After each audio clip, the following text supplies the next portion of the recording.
नमस्कार, मैं हूँ रचना श्रीवास्तव। सी टाइम्स में एक बार फिर आपका स्वागत है और आज हम आपकी मुलाकात करवाने जा रहे हैं डॉक्टर अलका अग्रवाल जी से, जो कि सीनियर गायनोकोलॉजिस्ट है, वरिष्ठ स्त्री रोग प्रसूति विज्ञान बांझ रोग विशेषज्ञ हैं। आप डायरेक्टर हैं विमल नर्सिंग होम की, जो कि आधारताल में स्थित है। जवाहरलाल कृषि विश्वविद्यालय में चीफ मेडिकल ऑफिसर के पद पर कार्यरत हैं। जबलपुर स्त्री रोग विशेषज्ञ संस्था की 2019 से 2020 तक अध्यक्ष भी रही हैं। वर्तमान में जबलपुर मीनोपॉज सोसाइटी की अध्यक्ष हैं, साथ ही इंडियन मेडिकल एसोसिएशन की जबलपुर ब्रांच की वाइस प्रेसिडेंट हैं। तो आइए बातचीत का सिलसिला शुरू करते हैं। बहुत बहुत स्वागत है आपका हमारे स्टूडियो में। नमस्कार। सी टाइम्स के समस्त दर्शकों को मेरा अभिवादन और जी, आपका बहुत-बहुत धन्यवाद कि आपने मुझे ये अवसर दिया। बिल्कुल, थैंक यू। मेरा सबसे पहला सवाल आपसे ये है कि मैं खुद भी बड़ी कंफ्यूज थी कि आपके फादर, फोर फादर और आप वो जज रहे हैं और आप एक जज फैमिली से बिलोंग कर रही हैं, फिर डॉक्टर कैसे? मतलब मेरे मन में बड़ा सवाल है कि डॉक्टर ही बनना था क्या आपको या फिर? जी, एक्चुअली मेरे मेरे फादर जज हैं, जी, डिस्ट्रिक्ट सेशन जज रहे हैं जी, और उनको डॉक्टर बनना था। ओके, पर उनके पापा जज थे तो उन्होंने उनको बोला नहीं आप आर्ट्स लेना। जी, तो उन्होंने साइंस ना लेके आर्ट लिया और वो भी जज लाइन में गए। पर उन्होंने अपना सपना हम चारों भाई-बहनों में पूरा किया। हम चारों भाई-बहनों को उन्होंने डॉक्टर बनाया और बचपन से मैंने सुना कि तुम्हें डॉक्टर बनना है और तुम डॉक्टर बनोगी। तो मैंने बचपन से यही सुना है। तो मेरे मेरे सामने मतलब मेरे दिमाग में सिर्फ एक ही विकल्प एक ही था कि मैं डॉक्टर बनूँगी। उसके जी, सिवाय कोई विकल्प मेरे सामने नहीं था और मुझे ये प्रोफ़ेशन बहुत अच्छा लगता है और मैं डॉक्टर बन के बहुत खुश हूँ और मेरे बच्चे भी बहुत खुश हैं और मेरे बच्चे भी सब डॉक्टर हैं। ओके। यानी अब आपकी जज फैमिली से डॉक्टर फैमिली हो गई है। जी। जबलपुर की आप स्त्री रोग विशेषज्ञ संघ की एडोलेसेंट कमेटी के अध्यक्ष हैं। इसके जी। अंतर्गत किस तरह का काम होता है? जी, एडोलेसेंट जो होते हैं वो 10 वर्ष से 19 वर्ष के जो बच्चे होते हैं या वो जी, बालिग बड़े होने लगते हैं, उनको एडोलेसेंट बोलते हैं, जी, किशोरावस्था बोलते हैं। जी, और भारत में किशोरावस्था जो है वो 1/5 ऑफ द भारत की पॉपुलेशन वो किशोर अवस्था में है। जी, यानी 243 मिलियन पॉपुलेशन जो है वो एडोलेसेंट की है जी, और वर्ल्ड में भी 1/5 पॉपुलेशन एडोलेसेंट की है, जो ज़्यादातर विकासशील देशों में है। तो इंडिया उसमें से एक बहुत ही इम्पोर्टेंट देश है। जी, तो इस और ये एडोलेसेंट जो स्थिति है, ये बदलाव की स्थिति है। बच्चे से किशोरावयी में आते हैं, तो उनके अंदर बहुत बदलाव होते हैं। शारीरिक बदलाव फिज़िकल, मेंटल, जी, साइकोलॉजिकल, जी, स्पिरिचुअल ये जी, सब बदलाव होते हैं। तो ये समय एक ट्रांज़िशन का पीरियड है। बिल्कुल, बच्चे से वो बड़े बनते हैं। बिल्कुल, तो इस समय इसमें इनके लिए बहुत ज़रूरी होता है कि उन्हें सही गाइडेंस मिले और उन्हें स्वास्थ्य के बारे में और उनके जो मेंटल प्रॉब्लम्स हैं, उसको लोग समझें। उनके अंदर जो डेवलपमेंटल चेंजेस आ रहे हैं और वो भी समझें। तो उसके लिए बहुत ज़रूरी है कि हम उन्हें अवेयर करते रहें। तो मैं बिल्कुल, इसके अंतर्गत स्कूल और कॉलेजेस में जाती हूँ, वहाँ पे मैं उनको अवेयरनेस देती हूँ, उनके रिप्रोडक्टिव हेल्थ के बारे में, फिर उनके जो मीडिया जो जो सोशल मीडिया यूज़ है, उसके मिसयूज़ के बारे में और जी, उनको एनीमिया के बारे में, सब के बारे में मैं उनको बताती हूँ। और गुड टच, बैड टच ये भी बहुत इम्पोर्टेंट चीज़ है। तो जी, छोटे बच्चों से मैं गुड टच, बैड टच उन्हें बताती आ रही हूँ, ताकि वो जीवन में एक अच्छे सुरक्षित लाइन पे चल सकें। जी, आप अच्छा गाइड कर रही हैं। ये बताइए कि किशोरावस्था में किस तरह की समस्याओं को लेकर आपके पास लोग ज़्यादातर आते हैं? जी, किशोरावस्था में देखिए उनके जो फ़िज़िकल चेंजेस वो कई बच्चे आके बोलते हैं कि मैं सुंदर नहीं हूँ। जी, मेरा रंग अच्छा नहीं है या मेरी लंबाई कम है, उसकी लंबाई ज़्यादा है या कोई जी, बच्चे बहुत लंबे हो जाते हैं या फिर वो मोटे हैं, मेरे को मोटापा हो गया है, मैं बहुत मोटी हूँ हुँ, और या फिर वो उनकी कुछ मेंस लड़कियाँ होती हैं तो उन्हें मेंसेस क्योंकि मेरे पास लड़कियाँ ही ज़्यादा आती हैं जी, स्त्री रोग बिल्कुल, विशेषज्ञ होने जी, के कारण, जी, तो उनके मेंस्ट्रुअल प्रॉब्लम्स बहुत सारे होते हैं। कभी उन्हें माहवारी कम आती है, कभी बहुत दिनों 2-2 3-3 महीने बाद आती है, कभी महीना बहुत ज़्यादा जाता है। शुरू में कई बार 2-2 महीने तक ब्लीडिंग चलती रहती है जिसके कारण वो हम लोग से संपर्क करते हैं। तो और कई एक पॉलीसिस्टिक ओवरियन डिज़ीज़ है वो भी उन्हें होती है। ऐसी बहुत सारी प्रॉब्लम्स इन बच्चों को होती है। जी। अ, इन समस्याओं का आप क्या निदान करती हैं? जैसे कि जैसे शुरू में महामारी जब शुरू होती है, तो 2 साल तक तो हमारी हाइपोथैलेमिक पिट्यूटरी एक्सिस जो कि मेंसेस को नियंत्रित करती है, वो पूर्ण रूप से विकसित नहीं होती है। तो महामारी स्टार्ट होने के 2 साल तक महामारी अनियमित हो सकती है। पर उसके बाद भी अगर महीना बहुत देर-देर में आ रहा है, तो फिर या फिर बहुत ज़्यादा जा रहा है तो उनको उस हिसाब से ट्रीटमेंट देना पड़ता है। महीना ज़्यादा जाता है तो कुछ गोलियाँ देनी पड़ती हैं, सोनोग्राफ़ी कराना पड़ती है और एनीमिया का ट्रीटमेंट देना पड़ता है।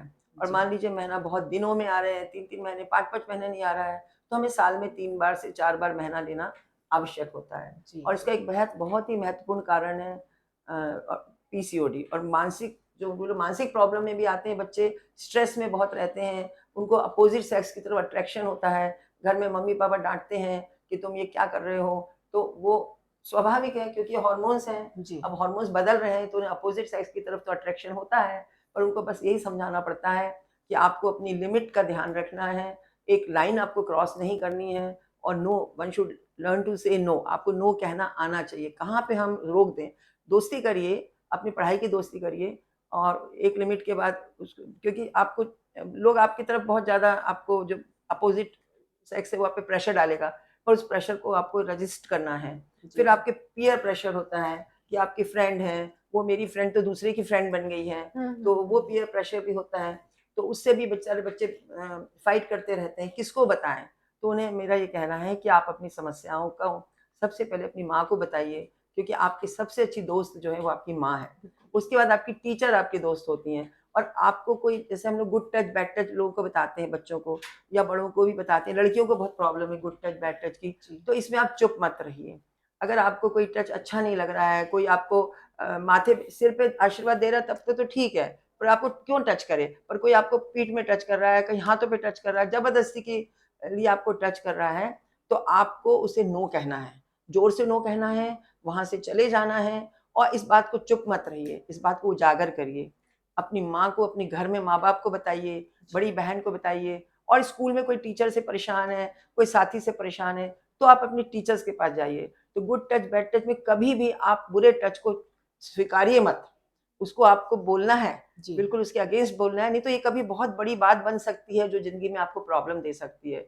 और कोई भी अपने पर्सनल जो फ़ोटोग्राफ्स हैं, प्लीज़ उनको किसी और से शेयर मत कीजिए और फ़ेसबुक वगैरह में भी ऐसे थोड़े मतलब अच्छे वाले फ़ोटोग्राफ्स डालिए और कि कुछ भी फ़ोटोग्राफ्स ना डालिए क्योंकि वो पब्लिक में जाते हैं, तो कोई भी उसका मिसयूज़ कर सकता है। बिल्कुल, तो आप मिसयूज़ होने से बचिए। बिल्कुल।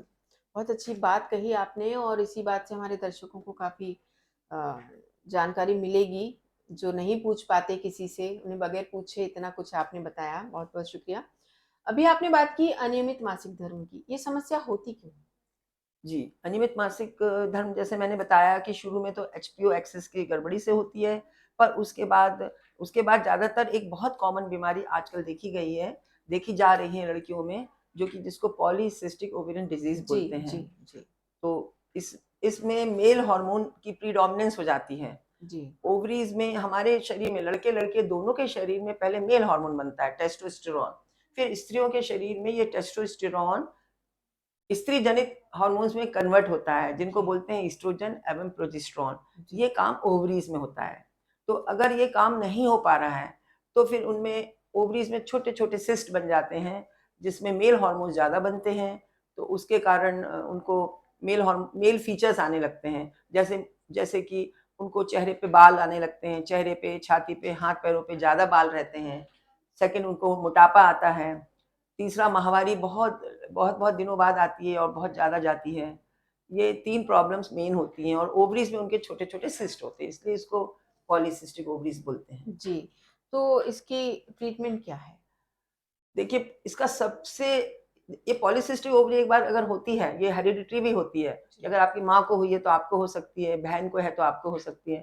तो इसका ये आपके आपके लाइफ लॉन्ग आपके साथ रहती है, मतलब इसको आप जड़ से खत्म नहीं नहीं कर कर सकते सकते। हैं।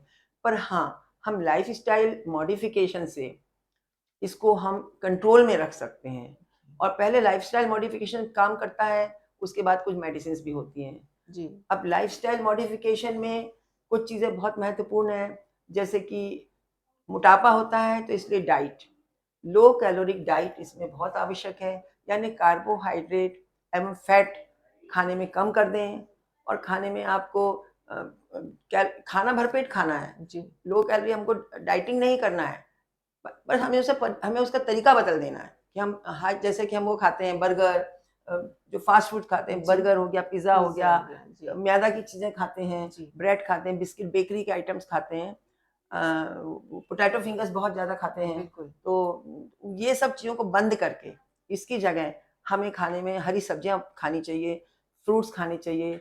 दिन भर में हमें 5 हेल्पिंग्स फलों की या सब्जियों की लेना आवश्यक है। रंग-बिरंगी सब्जियाँ या फलों का हमारे खाने में समावेश होना चाहिए, जी। जैसे कि हरी शिमला मिर्च, लाल शिमला मिर्च, पीली शिमला मिर्च हो गई, ब्रोकली, फिर आपका गाजर, टमाटर, चुकंदर, जी। फिर फ्रूट्स में जो अपने देशी फल आते हैं जो हमारे यहाँ प्रतिदिन, जैसे अमरूद हैं, आम हो गया जी। और फिर आपका केला और जो भी खरबूज, तरबूज, जो भी इस तरह के फल हैं, इनको हमको खाने में अवश्य समावेश करें। बच्चियाँ जो होती हैं या लड़के-लड़कियाँ ये फल नहीं खाना चाहते हैं, जी, तो बिल्कुल। उनको हमें आदत बनानी पड़ेगी। फल को टेस्टी तरीके से उनको लेकर कुछ चाट-वाट बनाकर जी। इस तरीके से खाएँगे तो वो जी। खाएँगे फल। तो ये हो गया डाइट। और डाइट के बाद सेकंड होता है फिज़िकल एक्टिविटी। जी। मोटापा घटाने के लिए फिज़िकल एक्टिविटी बहुत आवश्यक है।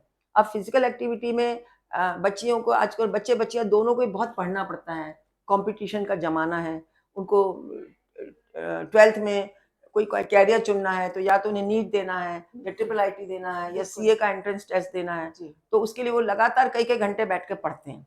तो बैठने से अब बैठ के पढ़ते हैं तो भूख लगती है, खाते जाते हैं और कुछ भी एक्टिविटी नहीं करते हैं।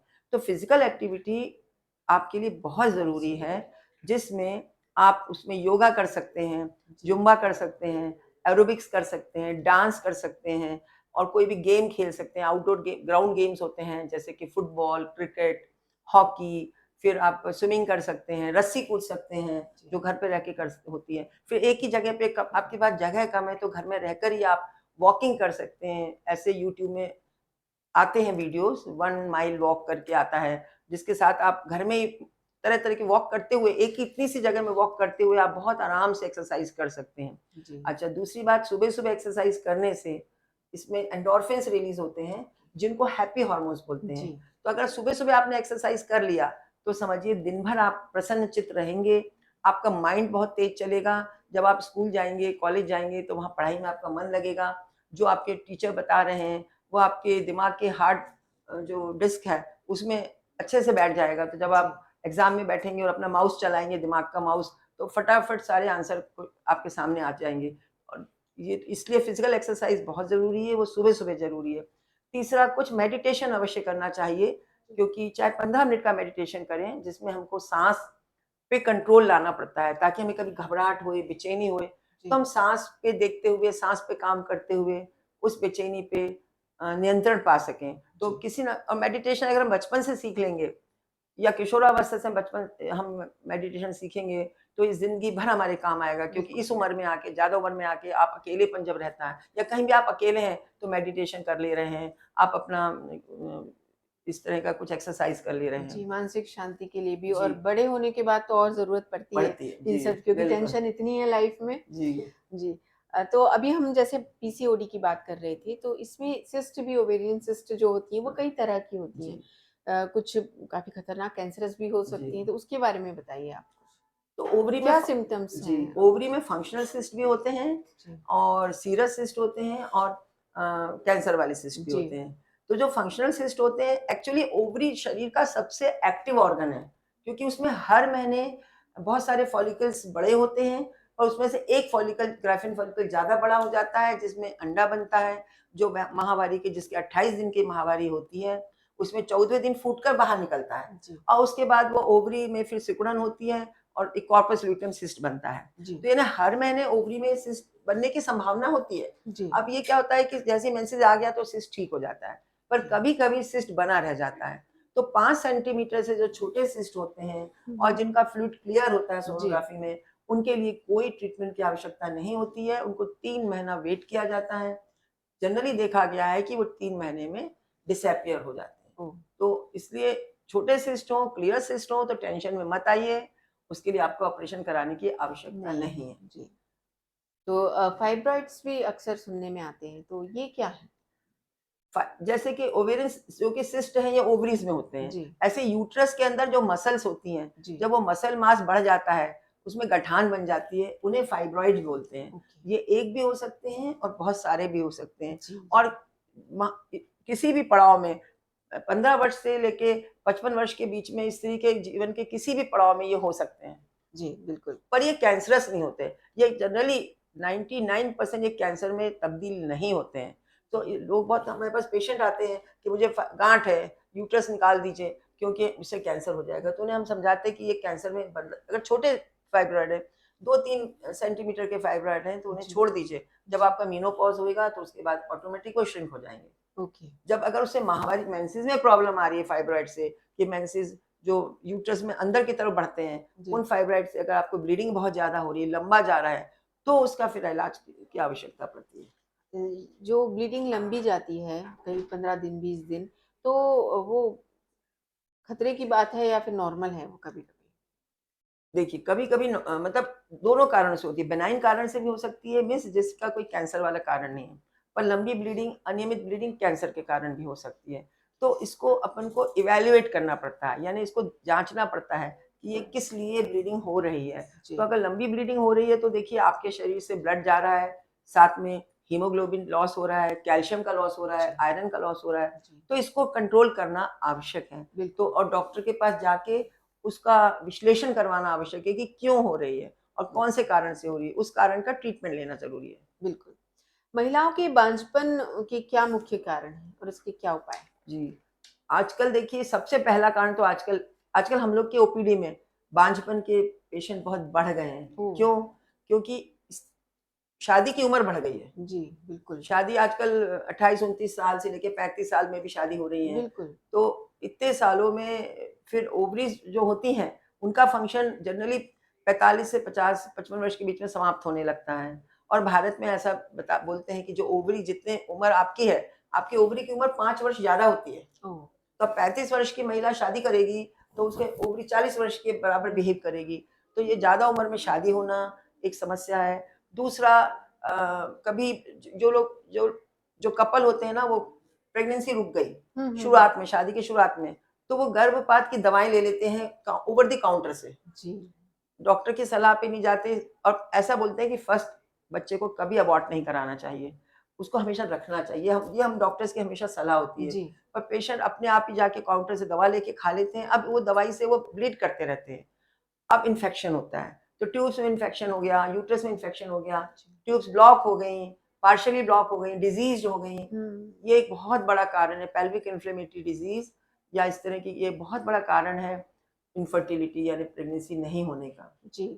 इसका क्या कहीं कोई कनेक्शन फैलोपियन ट्यूब से भी है? हाँ जी, बिल्कुल, फैलोपियन ट्यूब तो बहुत इम्पोर्टेंट रोल प्ले करती है प्रेगनेंसी रुकने जी, में, जी, क्योंकि स्त्री में अंडा बनता है, ओवरी में बनता है अंडा, जी, वो रिलीज़ होता है, तो जी, फैलोपियन ट्यूब उसको कैच करती है और फिर फैलोपियन ट्यूब में वो ओवम आ जाता है।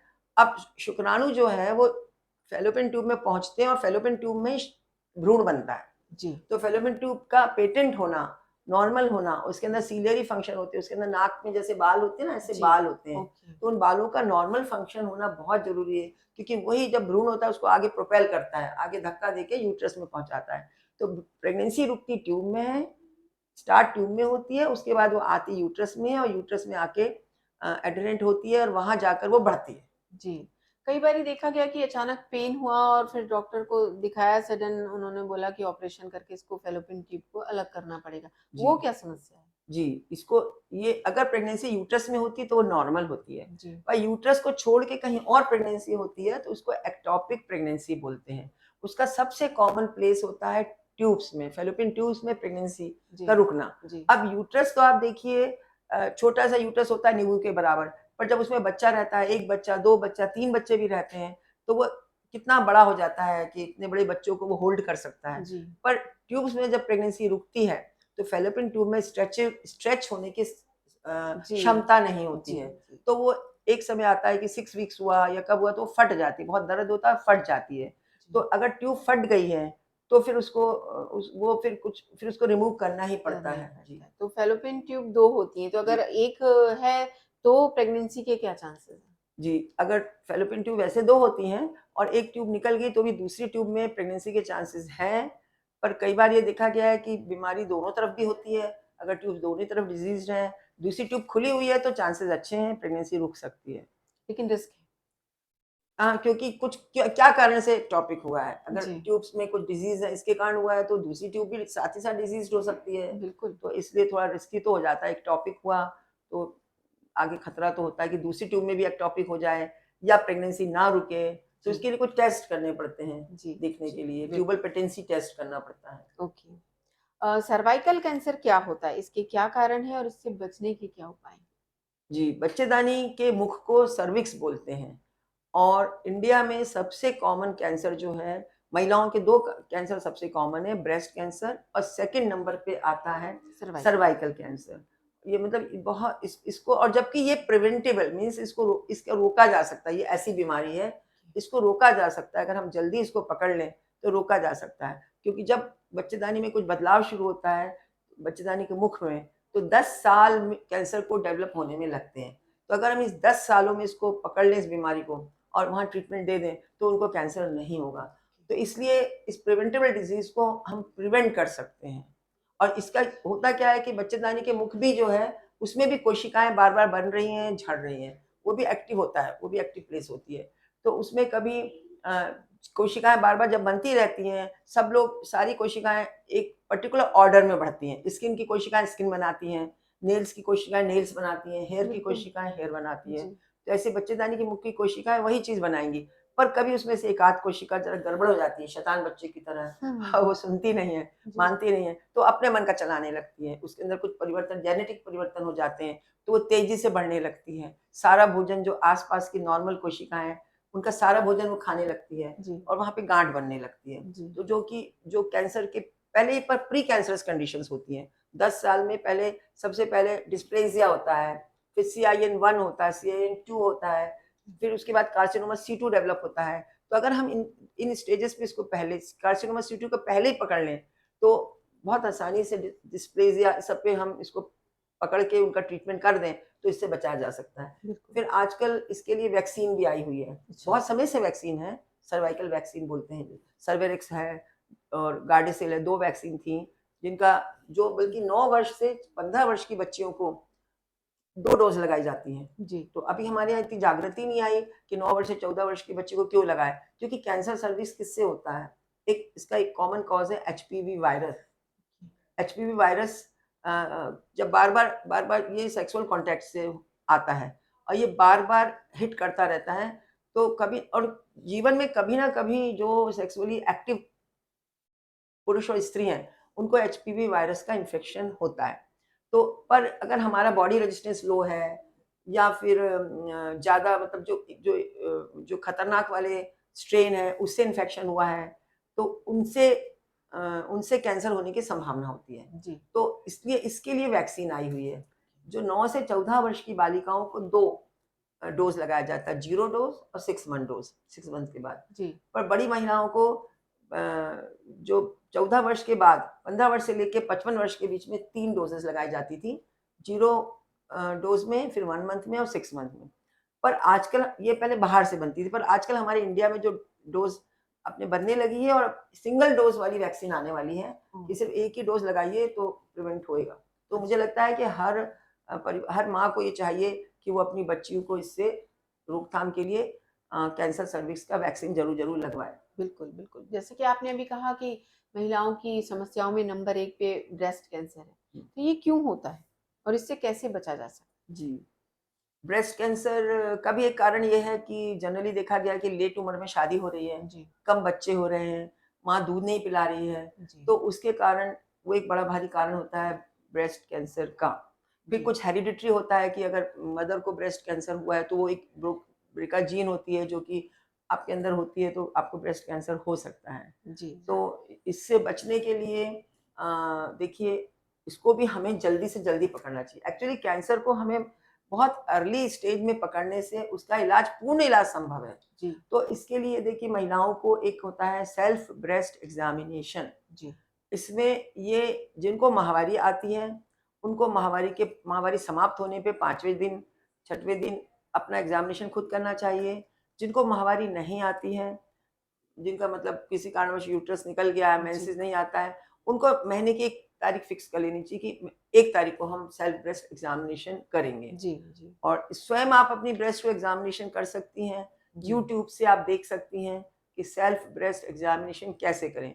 और प्लीज़ हर महिला, प्लीज़ आपसे मेरा निवेदन है कि हर महिला आप ब्रेस्ट एग्जामिनेशन कीजिए, हर मंथ कीजिए। और अगर छोटी सी भी गांठ आपको महसूस होए तो आप डॉक्टर को रिपोर्ट करिए, या आपके निप्पल में से कुछ स्त्राव जाए तो आप ज़रूर रिपोर्ट करिए। साइज़ अगर आपके ब्रेस्ट का साइज़ अनइक्वल हो रहा है और उसकी स्किन पे कुछ गड़बड़ हो रहा है, कुछ गांठ कहीं फील हो रही है, तो प्लीज़ प्लीज़ आप तुरंत तुरंत डॉक्टर से मिलिए, तो आपका इलाज बहुत जल्दी होगा और कैंसर होने के पहले ही आप उससे निजात पा जाएंगी। जी, बिल्कुल। एक और सवाल मैं आपसे पूछना चाहूँगी कि मेनोपॉज़ का टाइम पीरियड क्या है? इससे जुड़ी समस्याएँ क्या हैं और उनका समाधान? जी, मेनोपॉज़ जो है उसका जो उम्र है वो 45 से 55 वर्ष के बीच में महिलाओं को मेनोपॉज़ होता है। अब मेनोपॉज़ क्यों होता है? क्योंकि जो अंडकोश में जो अंडकोश में ग्रेफिन फॉलिकल्स हैं, जो आगे अंडे बनाते हैं, जी। वो लिमिटेड होते हैं। और हर महीने जब जैसे 15 वर्ष जैसे माहवारी शुरू होती है तो हर महीने अंडे बनने लगते हैं। तो ये धीरे-धीरे बनते-बनते इनकी इनकी संख्या खत्म होने लगती है और ये चा 45 वर्ष तक आते-आते उसकी संख्या कम होने लगती है और यही हार्मोन प्रोड्यूस करते हैं एस्ट्रोजन और प्रोजेस्टेरोन, जी। जो कि हमारे इसके लिए मेंसेस होने के लिए रिस्पॉन्सिबल है। तो जब ये एस्ट्रोजन प्रोजेस्टेरोन हार्मोन्स की कमी होने लगती है तब मेनोपॉज़ सेट होने लगता है। पर जी। इसके पहले 5 साल प्री मेनोपॉज़ सिंड्रोम पीएमएस का समय होता है। इसमें भी हार्मोन्स कम होते हैं, उस समय भी कुछ प्रॉब्लम्स होने लगती हैं। जी, बिल्कुल। बोन हेल्थ के लिए आप क्या सलाह देंगे? जी, बोन हेल्थ मेनोपॉज़ के दौरान? जी। जी। हाँ, तो जब मेनोपॉज़ होता है तो ये जो एस्ट्रोजन हार्मोन है, ये बहुत प्रोटेक्टिव हार्मोन है। हमारे बोन्स को भी प्रोटेक्ट करता है। पर इसके समाप्त होने के बाद हमारी हड्डियों में से कैल्शियम कम होने लगता है, तो हमारी हड्डियाँ गलने लगती हैं, जिसको ऑस्टियोपोरोसिस बोलते हैं, ऑस्टियोपोरोसिस। वो जी, गलने लगती हैं। तो बिल्कुल। उसके लिए हमें बोन हेल्थ के लिए सबसे इम्पोर्टेंट है कि हमें फिजिकल एक्टिविटी रखना, क्योंकि 28 वर्ष की उम्र तक तो कैल्शियम हमारे शरीर में हम जो खाते हैं उससे कैल्शियम बनता है, जी। तो कैल्शियम स्टोर बढ़ता रहता है। पर 28 वर्ष की उम्र के बाद कैल्शियम स्टोर कम होने लगता है। तो इस समय हमको उसको कैल्शियम तो हमें लेना ही लेना है। विटामिन डी भी कैल्शियम तभी एब्जॉर्ब होता है जब विटामिन डी हो। बिल्कुल, और बिल्कुल। आजकल धूप नहीं है, आजकल हम धूप में जा नहीं सकते, इतनी तेज धूप होती है, इसलिए विटामिन डी सप्लीमेंट हर हर स्त्री को लेना है। तो जब कैल्शियम और साथ में बोन्स में अगर हम एक्टिविटी नहीं करते हैं तो वो बोन्स और झीनी होती हैं। तो अगर हम एक्टिविटी करते हैं, फिजिकल एक्टिविटी करते हैं, तो जो बोन्स होती हैं उसके अंदर जाली रहती है। तो जाली अगर एक्टिविटी नहीं करते तो उसमें बड़े-बड़े गड्ढे हो जाते हैं, मीन्स हड्डी में ऑस्टियोपोरोसिस हो जाता है। जी। तो फिजिकल एक्टिविटी करने से, व्यायाम करने से वो बोन में जो कैल्शियम है वो पूरे बोन में फैल जाता है, जी, फैलता रहता है। जी। तो हमें ऑस्टियोपोरोसिस कम होता है। ओके। तो कैल्शियम खाना, विटामिन डी लेना, मैग्नीशियम लेना, विटामिन सी लेना, विटामिन ई लेना एवं फिजिकल एक्टिविटी करना। अब कौन सी फिजिकल एक्टिविटी? जी। सिर्फ सिंपल वॉकिंग से अब काम नहीं चलता है। आपको रेजिस्टेंट एक्सरसाइज करना चाहिए। आपको डंबल वगैरह, ये डंबल हुँ। का इस्तेमाल ज़रूर करना चाहिए। आप कुछ नहीं तो पानी की बॉटल में 1-1 लीटर पानी की बॉटल ले लें, हुँ, दोनों हुँ। हाथों में लेके उसको डंबल बना लें, बिल्कुल। उसका उपयोग करिए। फिर जैसे बेल्ट से के अगेंस्ट रेजिस्टेंस के द्वारा ये एक्टिविटी करना चाहिए, ओके। तभी हमारा बोन हेल्थ अच्छा होता है। बिल्कुल। आपको नेशनल अवार्ड मिल चुका है, तो जी। उसके बारे में कुछ बताइए? जी, हमारे प्रधानमंत्री जी ने 2016 में एक प्रोग्राम शुरू किया था पूरे भारतवर्ष में, जी। जिसको पीएम जिसको प्रधानमंत्री सुरक्षित मातृत्व अभियान बोलते हैं। जी। इसके तहत उन्होंने हर पीएससी, जो उनकी सरकारी पीएससी है, उसमें गर्भवती स्त्रियाँ आती हैं। तो उन्होंने 9 तारीख निर्धारित करी, महीने की 9 तारीख को गर्भवती स्त्रियों का 3 महीने के बाद से लेके 9 महीने तक उनको हर महीने देखा जाए और एक्सपर्ट केयर दिया जाए। जी। तो उसके लिए उन्होंने प्राइवेट पब्लिक पीपीपी बोलते हैं, जिसको गवर्नमेंट पब्लिक एसोसिएशन में उन्होंने सब प्राइवेट डॉक्टरों से अपील की कि आप जो गायनिकोलॉजिस्ट हैं, आप किसी ना किसी सरकारी अस्पताल में जाइए जी। और 9 तारीख को उनको देखिए, उन जी। प्रेग्नेंट लेडी का चेकअप करिए। जी। उसमें जो हाई रिस्क हो उनको छाँटिए, उनको प्रॉपर ट्रीटमेंट दिलवाइए। जहाँ भी भेजना हो, अगर आपको एल्गिन रेफर करना हो, जैसा भी करना हो, खून की कमी है तो उसके लिए देखिए। तो इसके अंतर्गत हमारे जबलपुर स्त्री रोग विशेषज्ञ संघ ने इसको लिया और इसमें बहुत सारी हम जो गायनिकोलॉजिस्ट हैं, बहुत सारे गवर्नमेंट सेक्टर में जाती थी। मैं आधारताल में रजा चौक में मैं हर महीने की 9 तारीख को जाकर मैं इन प्रेग्नेंट लेडीज़ का चेकअप करती थी और उनको उसमें हाई रिस्क पेशेंट छाँटती थी, उन्हें प्रॉपर सलाह देती थी, प्रॉपर जी, इलाज कराती थी। अच्छा, इस जो ये पीएमएसएमए कहलाता था, इससे भारत भर में मृत्यु दर घटी, मैटरनल मोर्टेलिटी रेट घटी जी, और मध्य प्रदेश की भी मातृत्व मृत्यु दर घटने से मध्य प्रदेश को इसमें पुरस्कार मिला और उसमें गवर्नमेंट ने हर स्टेट से 3-3 लोगों का सिलेक्शन करके अब ये उनका सिलेक्शन सेंटर से ही हुआ। सेंटर जी, की उनकी टीम ही अपने आप आई और उन्होंने अपने आप सर्वे किया कि कहाँ पे कौन से डॉक्टर कैसा काम कर रहा है। तो इसके अंतर्गत मुझे भी ये मध्य प्रदेश की में से ये मुझे भी पुरस्कार मिला जो कि हमें आई प्लेज फॉर 9 अचीवर्स अवार्ड के नाम से जाना जाता है और ये हमें दिल्ली में उस समय के जो तत्कालीन केंद्रीय हेल्थ मंत्री थे, श्री जेपी नड्डा जी, उनके द्वारा प्रदान किया गया। बिल्कुल। हमारे सी टाइम्स की तरफ से आपको बहुत सारी शुभकामनाएँ इस धन्यवाद। अवार्ड के लिए। अब मैं आपसे एक पर्सनल सा सवाल पूछना चाहूँगी कि आप इतनी बिज़ी लाइफ़ है आपकी, साथ में फैमिली का ध्यान रखना काफ़ी चैलेंजिंग होता है, कैसे मैनेज करती हैं आप? जी, 24 घंटे हैं, जी। बहुत सारा समय है। तो मैंने मेरे बच्चे जो हैं, मैंने शुरू से मतलब मेरा कंबाइंड संयुक्त परिवार रहा, मेरे जी, सास-ससुर के साथ मैं रहती रही, जी, तो उनकी भी मुझे बहुत हेल्प मिली कि घर मुझे ज़्यादा देखना नहीं पड़ता था। घर में काम के लिए थे, काम कर्मचारी थे, पर मेरे बच्चों की शिक्षा, बच्चों का मैंने पूरा ध्यान रखा। मेरे घर में जो मेहमान आते थे, उनको मेरी मदर इन लॉ मुझे बोलती थी कि आ जाओ, अब तुम पहले आ जाओ, पहले जैसे ही आते थे मुझे बुलवा लेती थी, मैं उनसे मिल लेती थी और उसके बाद जब मैं वापस चली गई, फिर जब उनको नाश्ता परोसना होता था, तभी भी वो बुलवाती थी, हुँ, तो हुँ, मैंने बराबर नाश्ता परोसती थी। हुँ, तो हुँ, मेरी सास-ससुर मेरे से हमेशा खुश रहे और उनसे मुझे कभी मतलब वो मेरे से हमेशा हैप्पी रहे क्योंकि मैं घर वाले मेहमानों को भी पूरा ध्यान देती थी। बिल्कुल, फिर मैंने अपने बच्चों को खुद पढ़ाया शुरुआत के सालों में, जी। तो मैंने शाम का ओपीडी बंद कर देती थी कि इनको बच्चों के एग्ज़ाम्स आ रहे हैं अप्रैल मंथ में, हाँ, मैं हाँ, शाम की ओपीडी बंद कर देती थी, उन पे ध्यान देती थी। फिर जब थोड़ी बड़ी क्लास में चले गए तो फिर वो पर मैंने उनके बराबर उनकी पूरी शिक्षा पे ध्यान रखा। दोनों बच्चे भगवान की दया से डॉक्टर बन गए और अच्छे हैं जी, और अपनी-अपनी फ़ील्ड में सेटल्ड हैं। जी, तो उसके बाद मेरे हस्बैंड जो हैं वो भी डॉक्टर हैं, तो मेडिकल कॉलेज में प्रोफ़ेसर रहे हैं वो यहाँ जबलपुर मेडिकल कॉलेज में। तो उनका भी मुझे बहुत सहयोग मिला। तो बिना सहयोग के देखिए हम लोग घर के बिना सहयोग के कोई भी कुछ स्त्री पॉसिबल काम ही पे नहीं नहीं है। कर सकती बिल्कुल, है। बिल्कुल, तो ये दोनों आदान-प्रदान हैं। यानी दो दो वो मेरा सहयोग वो हम लोग को सहयोग करते हैं, हम उनको देखते हैं। बिल्कुल, तो एक-दूसरे के साथ सुख से रहिए, खुश रहिए, क्या क्या तनाव करना। ना बिल्कुल, मेरी सास माँ ने मेरे साथ कभी तनाव किया, ना उन्होंने मुझे डाँटा, ना कुछ किया, ना मैंने उन्हें हमेशा इज़्ज़त दी। तो देखिए छोटों को बड़ों की इज़्ज़त करनी पड़ती है, बड़े छोटों को प्यार देते हैं। तो बिल्कुल, जब ये दोनों चीज़ होती हैं तो इसको समझना चाहिए और कंबाइंड फैमिली के बहुत फ़ायदे हैं। बहुत, आपको घर बिल्कुल, में कभी ताला नहीं लगाना पड़ता है बिल्कुल, और बच्चे आप कहीं भी जा रहे हैं, बच्चों की देख-रेख बड़े कर लेते हैं, बड़ों की देख-रेख बच्चे कर लेते हैं जी, और दोनों एक-दूसरे से खुश होते हैं, जी, खुश रहते हैं। जीवन में जब ह जैसे अब मैं इस उम्र में हूँ, तो मैं जानती हूँ कि मेरा एक ग्रैंडसन है, कि घर में बच्चों से कितनी रौनक होती है। तो बिल्कुल, मेरा बेटा भी डॉक्टर है, तो यहीं रहता है, तो घर भरा-पूरा है और अच्छा लगता है। जी, बिल्कुल। फ्री टाइम को अलका जी कैसे एन्जॉय करती हाँ जी, मैं रीडिंग की बहुत शौकीन रही हूँ। हैं? मैंने भोपाल में जब मैं थी तो मैंने विधानसभा लाइब्रेरी की जितनी बुक्स थी ना, तो मैंने वो पढ़ डाली थी। मेरे फ़ादर वहाँ पे लेजिस्लेटिव ऑफ़िसर थे, तो विधि विधायी का कार्य देखते थे, तो मैंने वहाँ की बुक्स को मतलब पूरी बुक्स पढ़ी हैं। अच्छी बड़ी-बड़ी बुक्स पढ़ी लियो टॉल्स्टॉय की वॉर एंड पीस बहुत इम्पोर्टेंट बुक्स भी पढ़ी हैं। चंद्रकांता संतति इस तरह। तो मुझे इन बुक्स पढ़ने का बहुत शौक रहा है, तो मैं बहुत बुक्स पढ़ती रही हूँ।